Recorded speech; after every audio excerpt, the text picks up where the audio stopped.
Movie start होती है और हम हमारी मेन कैरेक्टर एना को देखते हैं। एना रियल एस्टेट का बिजनेस करती थी। एना का एक बॉयफ्रेंड था और इसका नाम था जेरेमी। हम उसे जेरेमी के साथ देखते हैं। वो दोनों साथ में एक फ्लैट देखने के लिए गए, पर उन दोनों को थोड़ा सा भी पसंद नहीं आता, तो दोनों बाहर आ जाते हैं। इसके बाद वो दोनों बात कर रहे थे। उसे डिनर के लिए पूछता है और कहता है कि शाम को 8 बजे उसके पास आ जाए। एना को इसलिए कह रहा था ताकि एना को अपने डैड से भी मिलने के लिए जाना था। इसके बाद एना अपने लिए न्यू ड्रेस बाय करने के लिए आई हुई थी। तभी वहां पर उसकी एक फ्रेंड आती है। फ्रेंड ने उसे कहा कि गेस करो कि मैंने क्या देखा। एना ने कहा कि मुझे पता नहीं, मुझे बता दो। फ्रेंड ने उसे कहा कि मैंने जेरेमी को एक ज्वेलरी शॉप से बाहर आते हुए देखा। इसका मतलब वो एना के लिए एक प्रपोजल रिंग बाय करने के लिए गया था। ये सुनने के बाद एना बहुत ही खुश हो जाती है। वो प्रैक्टिस करने लग गए कि जेरेमी जब उसे रिंग देगा तो किस तरीके से सरप्राइज रिएक्ट करेगी। वो बहुत ही ज्यादा हैप्पी थी और एक्साइटेड हो जाती है। इसके बाद एना अपने डैड से मिलने के लिए एक बार में जाती है। उसके डैड इंपोर्ट एक्सपोर्ट कंपनी में काम करते थे। वहाँ एक आदमी पास में बैठा था और एना को मैरिज के लिए प्रपोज करता है। एना उसे मना कर देती है, कहती है कि मेरी भी अब एंगेजमेंट होने वाली है। तभी वहां पर उसके डैड आ जाते हैं और ये सुनकर वो भी बहुत ही ज्यादा खुश थे। वो एना को कॉन्ग्रेचुलेशंस करते हैं। उन्होंने उसे लीप ईयर के बारे में बताया। एना कहती कि ये सब चीजें मिथ है। एक्चुअली जब लीप ईयर में कोई भी किसी को प्रपोज करता है तब वो उसे मना नहीं कर पाता। इस जगह के सब लोग इस बात को मानते थे, खासकर एना के डैड। एना के डैड ने उसे जेरेमी के बारे में पूछा। एना कहती कि वो पैकिंग कर रहा है क्योंकि उसे डुप्लिन जाना है। वहाँ जेरेमी को कुछ काम था। नेक्स्ट सीन में हम एना और जेरेमी को डिनर टेबल पर देखते हैं। वहाँ वो दोनों बातें करते हैं और जेरेमी ने एना को एक गिफ्ट दिया। एना देखकर बहुत खुश हो गई थी, पर ये खुशी ज्यादा टाइम तक टिक नहीं पाए क्योंकि उस गिफ्ट में रिंग की जगह पर इयररिंग्स थे। ये देखकर वो जरा सैड हो जाती है। जेरेमी को फिर अपने काम की वजह से कुछ कॉल आता है और उसे वहां से जाना पड़ता है। रात में एना उसी के बारे में सोच रही थी। अपने लैपटॉप पर लीप ईयर के डे के बारे में वो देखती है। वो एक आयरिश परंपरा थी। अगर कोई किसी को प्रपोज करे तो सामने वाले इंसान को उसे हाँ कहना ही पड़ता है। इसके बाद वो अपना बैग पैक कर लेती है क्योंकि वो डुप्लिन जाने वाली थी। वहां वो जेरेमी को प्रपोज करेगी। जेरेमी ऑलरेडी वहां पर पहुंच चुका था। नेक्स्ट सीन में हम उसे फ्लाइट में देखते हैं जहां पर उसके साथ एक आदमी बैठा हुआ था। वो अपनी बातें उसे बताने लगती है, पर उसकी बातें सुनकर वो आदमी वहीं पर सो जाता है। थोड़ी देर बाद वहां पर तूफान आ गया और इसके बाद फ्लाइट को डुप्लिन के पहले ही लैंड करवाना पड़ता है। ये सब देखकर एना बहुत ही सैड थी, पर फिर भी उसे डुप्लिन जाना था। दूसरे फ्लाइट्स के लिए वो सर्च करती है, पर डुप्लिन जाने वाली फ्लाइट्स कैंसिल हो चुकी थी। इसके बाद वो वहां पर बोट से जाने का डिसाइड करती है। बोट में जाते वक्त भी वहां पर तूफान था, इसलिए अपना डेस्टिनेशन तक नहीं पहुंच पाती है। इसके बाद वो एक होटल में आ जाती है। वहां के लोगों से उसने डुप्लिन की बस या ट्रेन के बारे में पूछा। वो लोग उसे बताते हैं कि डुप्लिन के लिए बस और ट्रेन बहुत सालों पहले ही बंद हो गई थी। इसके बाद उनसे टैक्सी के बारे में पूछती है। वहां का ओनर, जिसका नाम था डिक्लेन, उसे टैक्सी का कार्ड देता है जिस पर उसका नंबर था। उसे कॉल करने के लिए उसने अपना फोन देखा, पर उसकी फोन की बैटरी डेड हो गई थी। इसके बाद वो लैंडलाइन से उसे कॉल करती है। वो टैक्सी ड्राइवर उसे कहता है कि वो अमेरिकन को कहीं पर भी नहीं लेकर जाता। वो उसे पूछती कि तुम्हें कैसे पता कि मैं अमेरिकन हूँ। तभी डिक्लेन पीछे से निकल कर आता है और वही उससे बात कर रहा था। वही वो टैक्सी ड्राइवर था। एना उसे कहती कि डुप्लिन ले जाने के लिए मैं तुम्हें 500 यूरोस दूंगी, पर इस बात के लिए उसे मना कर देता है। अब एना को अगर यहाँ से जाना होगा तो मॉर्निंग में ही कोई रास्ता मिलेगा। एना सोचती है कि वो कहाँ पर रुकेगी, जिसके बाद वो उसी होटल में रहने का डिसाइड करती है। एना को डिक्लेन उसका रूम दिखाता है।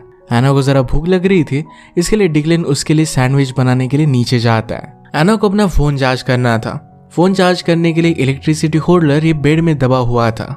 इसे निकालने के ट्राई में वो पूरे रूम का बुरा हाल कर देती है। इसके बाद उसने अपने चार्जर को कनेक्ट कर दिया, पर कनेक्ट करने की वजह से वहां की लाइट्स ऑफ हो जाती है।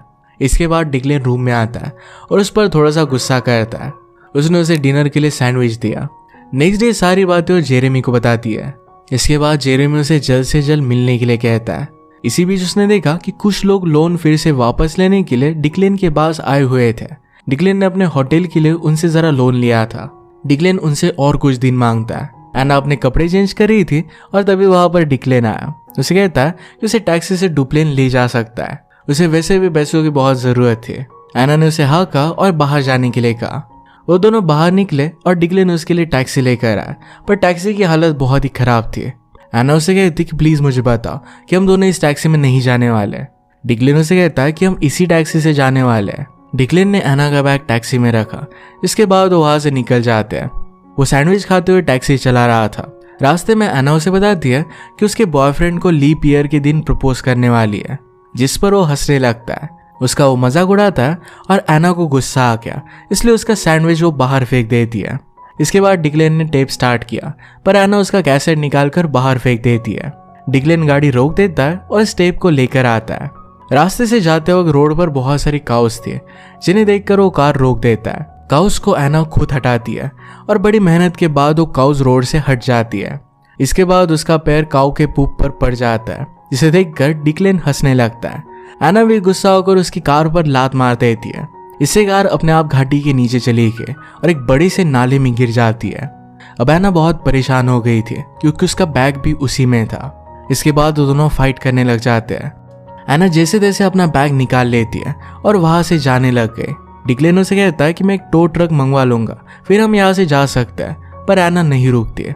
रास्ते में एक वैन आती है और एना ने उनसे लिफ्ट मांगी। कार में बैठा आदमी उसे बिठाने के लिए रेडी हो जाता है। एना वैन के पीछे का दरवाजा ओपन करती है, पर वहां और भी लड़के थे। एक लड़का उसका बैग गाड़ी में रखता है और इसके बाद वो बैग लेकर वहां से चले जाते हैं। एना ये सब देखती रह गई। इसके बाद डिक्लेन सीटी बजाता हो वहां से आगे चला जाता है। थोड़ी देर बाद एना एक रेस्टोरेंट में आई जहां पर डिक्लेन ऑलरेडी था। उसे हाय कहता है और कहता है कि हम लोग यहाँ से जल्दी चले जाएंगे। तो उसकी कार टो हो जाने वाली थी। उसे कहती कि मैं तुम्हारे साथ नहीं जाने वाली। वो टेलीफोन पर दूसरी टैक्सी को कॉल करने जाती है। इसी बीच उसने उन्हीं लोगों को देखा जिन्होंने उसका बैग ले लिया था। वो बैग अब भी उनके पास था। एना अंदर जाकर उनसे उसका बैग मांगती है, पर उसे नहीं देते। इसके बाद वहां पर डिक्लेन आता है और सबको बहुत मारता है। एना को उसका बैग फिर से वापस मिल गया।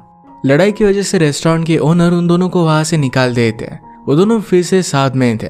चलते चलते वो दोनों एक रेलवे स्टेशन पर पहुंचते हैं। वो दोनों वहां एक वर्कर से ट्रेन के बारे में पूछते हैं। वो उन्हें बताता है कि ट्रेन 3 आवर्स में आने वाली है। ये सुनकर वो बहुत ही खुश होती है। डिक्लेन ने वहां पर सामने कैसल देखा और उसे वो कैसल में घूमने के लिए कहता है। एना उसे मना कर देती है क्योंकि वो नहीं चाहती थी किसी भी हालत में उसकी ट्रेन मिस हो जाए। इसके बाद वो वहां पर अकेला ही जाने लग जाता है। वहां के वर्कर के डॉग को देखकर एना डर गई और वो भी उसके साथ आ जाती है। वो दोनों कैसल में पहुंचे और कैसल देखकर एना को बहुत अच्छा लगता है। एना ने डिक्लेन से उस कैसल के बारे में पूछा। इसके पीछे एक लव स्टोरी थी जो डिक्लेन एना को बताता है। एना उसे कहती है कि तुम मुझे ऐसी स्टोरी सुनाकर मुझ पर लाइन मार रहे हो। डिक्लेन उसे कहता है कि एक सच्ची स्टोरी है, मैं ऐसा कुछ भी कर नहीं रहा हूँ। इसी बीच एना को ट्रेन की हॉर्न की आवाज आके, इसका मतलब उसकी ट्रेन आ चुकी थी। वो स्टेशन की तरफ भागने लग गई, पर तभी वहां पर बारिश आने लग गई। भागते भागते कीचड़ में वो गिर जाती है। इसके बाद वो स्टेशन पर आए, पर तब तक वहां से ट्रेन जा चुकी थी। वो फिर रोने लग जाती है। इसके बाद रेलवे वर्कर उन दोनों को अपने घर लेकर जाता है। उन दोनों को अपनी वाइफ से मिलवाता है। उसकी वाइफ वहां पर कपल्स को रूम रेंट पर देती थी। वहां पर रहने के लिए कंडीशन थी कि जो भी लोग यहाँ पर रहेंगे वो मैरिड होने चाहिए। डिक्लेन और एना कहते हैं कि हम दोनों मैरिड है। इसके बाद वहां पर वो रुक सकते थे। वहां पर उन्होंने अपना रूम देखा तो वहां पर एक ही बेड था। वो दोनों बेड के लिए लड़ने लग जाते हैं और टॉस करते हैं कि कौन बेड पर सोएगा। इसके बाद मॉर्निंग में वहां पर हाउस ओनर आती है। वो उनसे खाना खाने के लिए पूछती है। एना उसे कहती है कि मेरा हस्बैंड डिक्लेन बहुत ही अच्छा खाना बनाता है, वो खाना बनाने में आपकी मदद भी करेगा। ये सुनकर लेडी बहुत ही खुश हो जाती है। नेक्स्ट सीन में वो दोनों गार्डन में सब्जियां लेने के लिए जाते हैं। उन दोनों ने वहां पर बहुत सारी बातें की। इसके बाद वो दोनों साथ में कुकिंग भी करते हैं। इसके बाद नेक्स्ट सीन में रात में एक ओल्ड कपल उनके पास बैठे हुए थे। वो सब खाने की बहुत तारीफ करते हैं। ये सुनकर उन्हें भी बहुत अच्छा लगता है। इसके बाद ओल्ड कपल किस करते हैं। ये देखकर स्टेशन वर्कर और उसकी वाइफ भी किस करने लग गए। एना और डिक्लेन किस नहीं कर रहे थे, तो उन्होंने उन्हें किस करने के लिए कहा। प्रेशर में आकर उन दोनों को किस करना ही पड़ता है, पर ये किस एक बहुत ही रियल किस था। इसके बाद वो दोनों सो गए। डिक्लेन को नींद नहीं आ रही थी, इसलिए एना उसे अपने साथ ही बेड पर सोने के लिए कहती है। दोनों को आज रात नींद नहीं आ रही थी। वो एक दूसरे के बारे में ही सोच रहे थे। सुबह एना जेरेमी से बात करती है और उसे सारी सिचुएशन समझाती है। आज तो एना को डुबलिन जाना ही था। वो ट्रेन के लिए उस वर्कर से पूछती है, पर उसे कहता है कि आज संडे है और आज के दिन कोई भी ट्रेन यहाँ से नहीं जाएगी। ये सुनकर उसे कहती कि प्लीज उसे डुबलिन छोड़ दे। वो जितने चाहे उतने पैसे उसे देने के लिए रेडी थी। उसे कहता है कि पैसों की बात नहीं है, एक्चुअली उसकी वाइफ आज ही शॉपिंग करने के लिए डुबलिन गई हुई थी और वो रात में आएगी। इसका मतलब है एना ने डुबलिन जाने की और एक अपॉर्चुनिटी मिस कर दी थी। इसके बाद वो दोनों पैदल ही बस स्टैंड की तरफ जाने लगते हैं। अचानक से तेज बारिश होने लग गई। वो दोनों एक चर्च में आ गए। वहां पर एक वेडिंग चल रही थी। वो दोनों ही उस वेडिंग में इन्वॉल्व हो जाते हैं। वो दोनों एक जगह पर बैठे हुए थे। डिक्लेन उसे कहता है मुझे शादी वगैरह ये सब चीजें पसंद नहीं है। एना से पूछती कि ऐसा क्यों है। उसे कहता है कि पहले मेरी जिंदगी में एक लड़की थी, कुछ रीजन की वजह से वो दोनों एक नहीं हो सके। इसके बाद ब्राइड अपने हस्बैंड को कुछ प्रॉमिसेस करती है। ये सब देखकर डिक्लेन वहां से उठकर चला जाता है। उसके पीछे पीछे एना भी आ गई। वो उसे कहता है कि मुझे ये सब चीजें बकवास लगती है। उसकी ये सब बातें एना को अच्छी नहीं लगती है और वो भी वहां से चली जाती है। और इसके बाद रात में वेडिंग पार्टी हो रही थी और एना अकेली बैठी हुई थी। डिक्लेन उसके पास आकर बैठ जाता है और उसे डांस के लिए पूछता है। एना ने उसे मना कर दिया। डिक्लेन उसे इंसिस्ट करता है और इसके बाद वो दोनों डांस करते हैं। दोनों को डांस करने में बहुत मजा आ रहा था। एना भी डांस करके बहुत खुश थी। इसके बाद एना किसी और के साथ डांस करने लगती है और वो आदमी एना को गोल गोल घुमाने लगता है। इससे एना के सैंडल निकलकर ब्राइड के सर पर लग गए। इस पर एना उसे माफी मांगती है। पर ब्राइड ने कहा कि ठीक है, मेरी ड्रेस खराब नहीं हुई, यही बहुत ही इंपॉर्टेंट चीज है। उसके कहती एना से गलती से उसकी ड्रेस पर ड्रिंक गिर जाता है। इसके बाद तो दोनों वेडिंग पार्टी से निकल जाते हैं। रात में एना बहुत ड्रिंक करती है और उसे डिक्लेन लेने के लिए आता है। उसे कहती है कि तुम एक बहुत ही खराब आदमी हो, तुम हमेशा चिल्लाते रहते हो, तुम मुझे बहुत डांटते भी हो। मुझे लगता है कि ये सब चीजें तुम्हारा सिर्फ एक नाटक है और अंदर से तुम बहुत ही प्यारे आदमी हो। ये कहने के बाद उसे किस करने के लिए उसके करीब आ रही थी, पर तभी उसे उल्टी आ जाती है। इसके बाद वो उसे उठाकर लेकर जाता है। सुबह होने पर जब एना की आंख खुली तो वो खुद को डिक्लेन के पास पाती है। रात भर वो एना के साथ इसी तरीके से सोया हुआ था। ये देखकर एना को अंदर से बहुत अच्छा लगता है। अब इसके बाद एना का जाने का टाइम हो गया था। वो अपना सूटकेस लेकर चली जाती है। इसके बाद डिक्लेन की आंख खुली। वो देखता है कि एना की बस जा रही थी, पर एना तो उसके लिए सिर्फ कॉफी लेने के लिए गई हुई थी। उसे पीछे से देख रही थी। वो बहुत ही परेशान दिख रहा था। तभी एना उसके सामने आ जाती है। डिक्लेन उसे कहता है कि उसने उसकी बस मिस कर दी। एना ने कहा कि कोई बात नहीं, तुम मुझे वहां पर छोड़ दोगे। इसके बाद वो दोनों डुप्लिन पहुंच जाते हैं। वहां आने के बाद डिक्लेन एना को अपने प्यार की बात बताता है। वो एक लड़की से बहुत प्यार करता था। उसने और उस लड़की ने मिलकर एक कॉफी शॉप चलाई थी। उनके साथ उनका एक फ्रेंड भी काम करता था। डिक्लेन को लगा था कि उस लड़की के साथ वो पूरी जिंदगी बिताएगा। ऐसा हो नहीं पाया क्योंकि वो लड़की और उसका फ्रेंड इन दोनों में अफेयर हो गया। डिक्लेन ने अपनी मदर की वेडिंग रिंग भी उस लड़की को गिफ्ट दी थी। वो रिंग अभी भी उस लड़की के पास थी।